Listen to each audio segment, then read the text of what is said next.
Gruesome Magazine. Hello. This is Brandon and Garrett, correct? That's us. Thanks That's for you having us on, guys. So David. who's who? Tell me who's who. Hey, I'm Brandon. I'm Garrett. Hi, gentlemen. How are you doing today? You having a good morning? Yeah, we're thrilled to be here. Thanks for having us. Doing great. Absolutely. Thrilled to get to talk with you. I watched your film last night. I've got questions, gentlemen. I have questions. Hopefully, we First Let's got hear 'em. answers. First things first. These type of horror films now kind of become a bit of the rage. These screen life films. Yours felt different to me. I have my theory for why it feels different, but my first question will answer if my theory is correct or not. Was this filmed actually during the pandemic, or was this like an afterthought where the pandemic's just a player in the game? Very much filmed during the pandemic in real time, and perhaps that is the quality that you're talking about, David. We are so firm believers in content dictates form. And when we were stuck at home in July of 2020, we had been on another project that of course got put on pause like so many during this period. It is still put on pause, and we were at home so starved for any sort of creative artistic expression. We were talking with friends of ours, and that's how this organically got put together, and it really snowballed into this project that everyone's about to see today. And so, as far as what made it different is we were stuck at home trying to figure out what to do, and we had our friend's birthday Zoom like a week or two into COVID. And I suppose this is how bored we were at home, but the wheels got turning, and we started to wonder, well, what if during this Zoom birthday party our friend went missing? We're all stuck at home. What would we have done? Because of course what they're telling us is we're not allowed to leave our homes, and that is the kernel of the idea and where this whole crazy thing came from. For the record, also, we're not just showing up to birthday parties like wishing ill on the participants. That I think that was born of the news being quite gruesome at the time. We love our friend whose name shall remain nameless. We do not wish him any ill.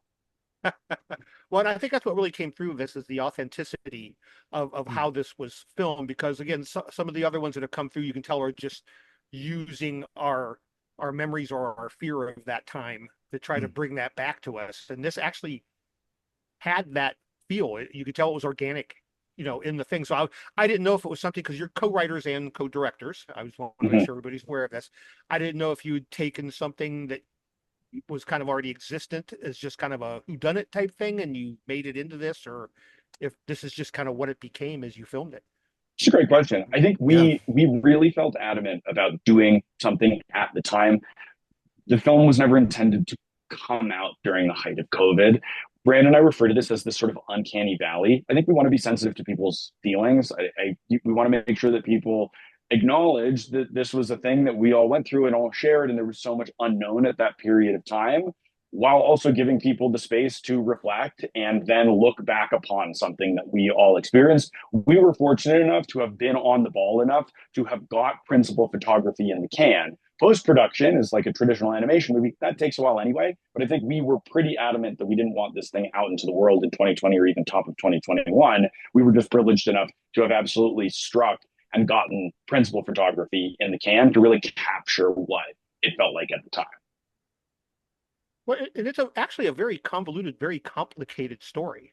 And your cast kind of Scooby Doo's the shit out of this thing. I mean, they really do.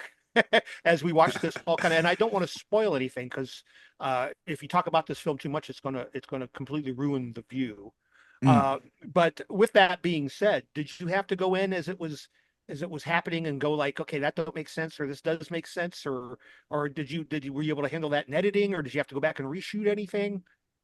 Well, so what is most exciting about that? And Brand, I know I sort of jumped in on you, but I just wanted to say what was most exciting about Screen Life is we send texts all the time. We have the ability to animate or reanimate if we wanted to. I think we had a pretty good idea of what this movie was and where it was going. And so it remained pretty true to the spirit of the film. If there was some slight shaping and shading that we needed to readjust, some texting on the side as we animated those, not to get too film schooly on everybody, but lest we forget the Kuleshov effect. I think we can, the same face but a different text comes through. We are allowed to make our certain inferences on that, and so as we related as we animated the screen around the central performances, we had a terrific amount of flexibility as we developed the screen life components. Graham, what were you going to say?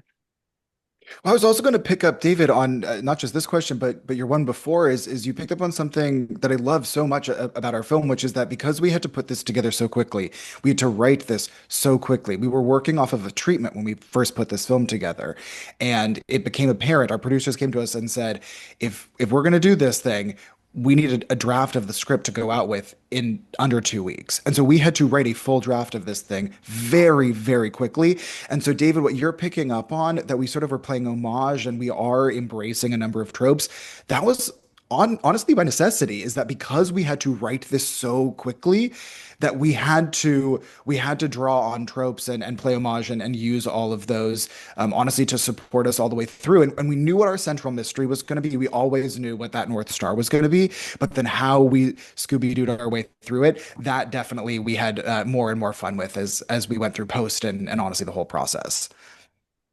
Yeah, because we all kind of have that friend now, which maybe back even in 2020 wasn't as prevalent as it is now. But we all got that friend now who I believe the character is I can't remember his name, Brian, Hmm. who's like, he's able to just kind of whip up anything. He can like, he can use GPS and all this other crap, and that's used to great effect in this, which, even this 5 years ago seemed kind of far fetched, but now after all we've gone through, like I said, we all have one of those people in our lives now that are able to do that, and it just added again a sense of realism to the storyline that I personally really enjoyed, and I think other viewers are going to enjoy as well.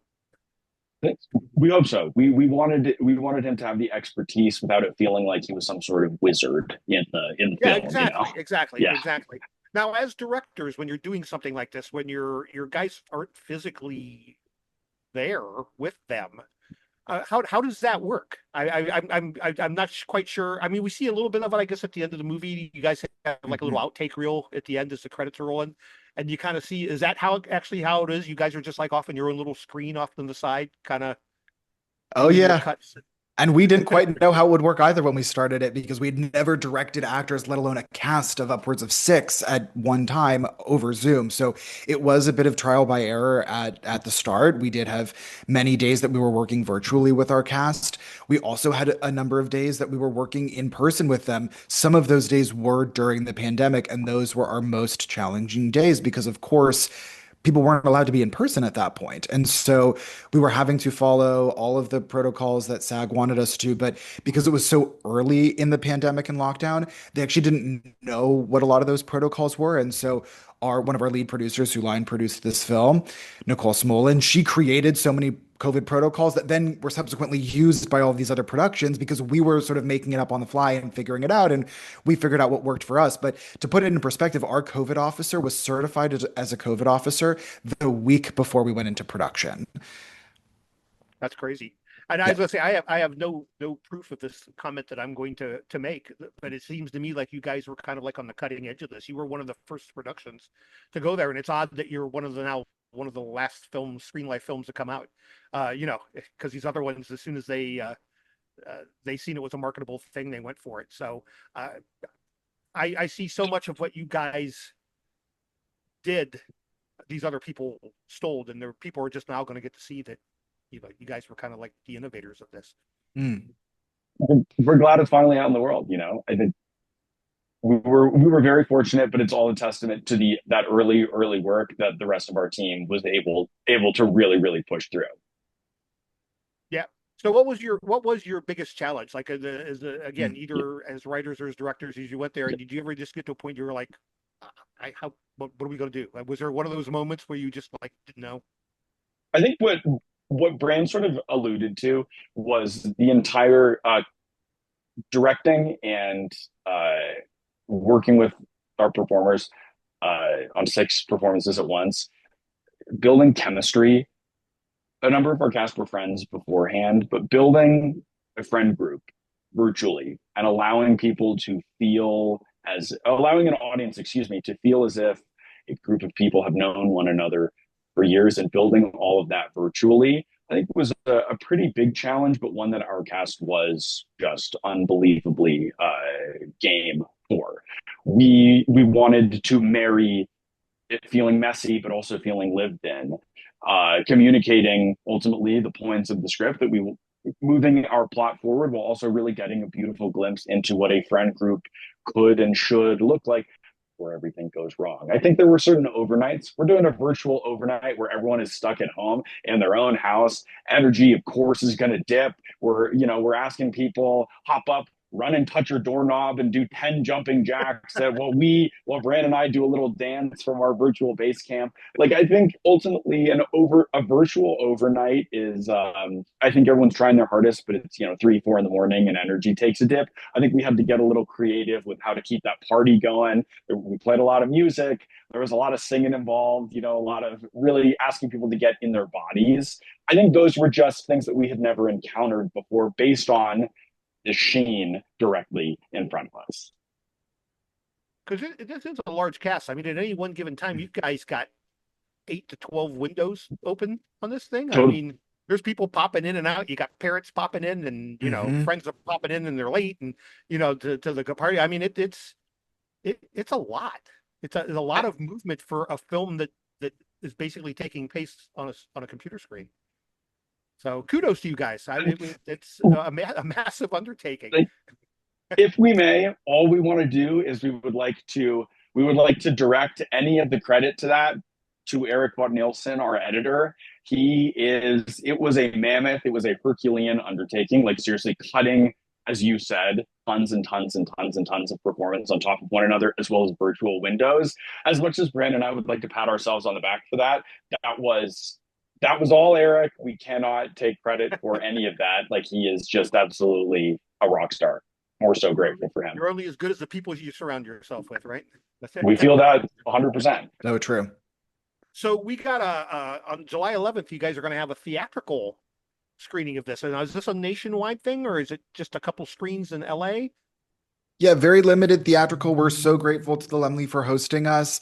And really, where it's going to be released widely is on VOD, which is sort of how we always conceived of this movie because it is a Screen Life computer screen based film. So if you are inclined to watch it on your laptop, we would never say no to that because that is sort of its native place where we really conceived the whole thing. So yeah, we're just grateful for anyone to check out our film, and yeah, we hope that people enjoy it.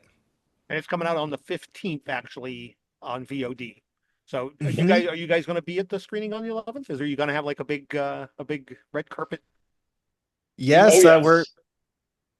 putting together a little party, and it should be a lot of fun. Have And for those you and the folks, cast, have you all been together at all? Like actually together at any point? A little bit, but not that much. So we fortunately our post-production process because we took our time with this film, we were able to do a lot of our post-production in person. So our ADR, we were in the room with our cast, which was incredible. I mean, we were able to build a lot of really incredible sound design with our team physically in the room. So yes, we have. We're very glad to say we have seen everyone in person, and we're excited to celebrate with them in person again. Well, it'll be fantastic. Again, it's going to be all the VOD outlets are going to have it on the 15th.